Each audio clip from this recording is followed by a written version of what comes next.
A very special caller is next, and he goes by the name Dan in I don't know where. Where are you, Dibs? I am in Walnut Creek. I'm just outside of Walnut Creek Honda, where I'm about to pick my car up, where I got, again, 5-star service from the best service department in the Bay Area. But I'll tell you, I've been a little bit out of the loop today. I got in the car to go get my car back, and I heard the report, and I thought, you know what? I have to call in. I heard Butcher. He was great. You've been great. Grandy and Luke is chiming in as well. Today is a great day. It's a day for celebration. You know what that makes it, Mark? It's a celebration sensation. That's a buck. Cha-ching! Thank you. Yeah. And I'll pay it. I mean, listen, there's no getting around that. You know, for those who want to be hyper-focused on this year and this year alone, and you know that's not me, and that's fine. But for those who want to focus on that, yes, this is phenomenal. Secondarily, it's just a relief to everybody. Dibs, it's over. It's over. It's over. Yeah. Yeah. Yeah. And we spent a whole half a show or almost a whole show trying to avoid it. And now we can talk about it in a different way. And I love the way you laid out the details. So it's 120, but it's $47 million over the next, I guess it's 5 months or whatever. And the fact that the reports are, and everybody rushed to report that this is the offer that was there 3 weeks ago, and then the agent comes in and says, actually, that's factually inaccurate. I do think that the $30 million average annual probably was unchanged, but what changed, I believe, is the money that he gets cash in hand, which is, you were saying $47 million up front. That, to me, is the part where the agent is right, and the average annual value probably didn't change, so the reporters are right.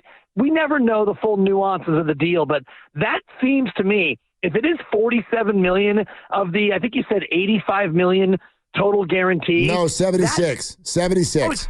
Okay, so if 47 of that's going to be paid out over the next half year, yes, that tells me that it still kind of is Debo or Brandon, not this coming off season, but the off season after that. Yeah, yes, and I sit here today. With the information we have in this moment, not feeling great about that. Not feeling great about it. So you call this a great day, and it is, but it's kind of like, I look at it this way, Dibs, and I'm not trying to throw water on anybody's, fire, but I look at it this way. You feel damn good the day you take out a loan, don't you? Feel damn good. You're like, oh, my God, look at my bank account. That thing just got deposited into my... Dude, I can move mountains. All right. And then you go buy a car or you do whatever you start doing, send your kid off to college. How do you feel in 2 years when all that money's gone and all you're doing is just paying off debt? Exactly. Paying off debt. And so all I'm saying today, without all the information, I don't know how this is going to play out over a full year, who's going to play well, who's going to stay healthy. I am concerned. I'm concerned about the future of the wide receiver room. I am concerned about one of my favorite 49ers, Deebo Samuel.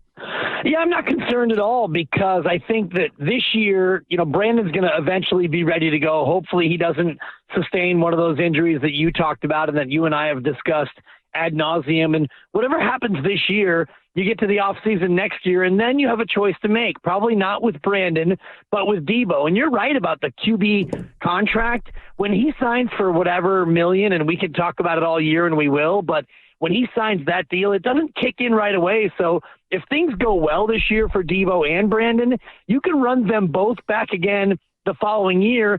And after that, most of Brandon's money, the guaranteed money, will largely be gone, and Debo's will all be gone. So at that point, you could make hard choices. And even when you get to this upcoming offseason, I think the fact that you're giving Brandon Aiyuk $47 million between now and next year's draft, that gives you a certain amount of flexibility to where he might even be more tradable if you decide that you do want to keep Debo and maybe you realize that Brandon is not the player that you want. So I think that the structure of this contract, and I haven't seen all the details, obviously it's my 2-year-old's birthday. I've been running around in the splash pad and birthday cake, but I think that the fact that the majority of this money feels like it's front-loaded, that will give them more flexibility in the upcoming offseason. Yeah, no, that's absolutely what it is. It's front-loaded. Okay, Mila's birthday go okay?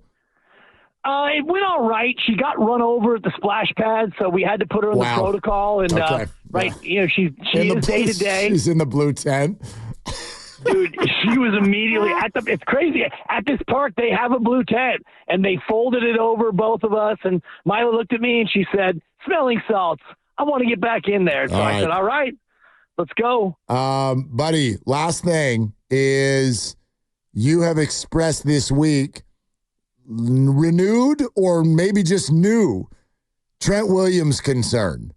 How does this affect that? This makes me feel better about Trent getting done, but also it makes me feel bad. Not bad for Trent or the Niners, but for Jed York, because he just went into the vault and produced whatever million. We don't know what the exact guaranteed at signing number is, but it's probably around 50. I think you said it was 50, right? Guaranteed at signing. I don't know if those details are out, but whatever that number is, Jed had to go into the pocket. And now with Trent, and that's a loud knock at the door, by the way. His hands are gigantic. Yep. So that knock is coming. And he's saying, yeah, you gave Brandon 47 over the next 6 months.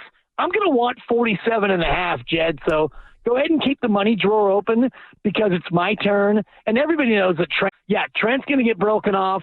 He's going to get paid. And after I win our fantasy league, I'm willing to chip in for Jed York because your boy had a monster draft now. Please don't tell me you're one of these people that looks at the draft grades and feels good about themselves. Don't do that, Dan. B+. Don't do it. Did you talk about the midday show in their draft? No, it's kind of an important day. We got bigger fish to fry than the weird things. Right. Yeah, like what did Steinig drafted Kirk Cousins in like the 5th round or something? Yeah, he took Juwan Jennings. Yeah, there's just weird stuff that happens. But anyway, drive safe, buddy. My God. Thank you for calling in. Thanks for taking my call, guys. Long-time listener. Yeah, big fan. And not first-time caller. Okay. For sure. Thank you, Dibs. Yeah.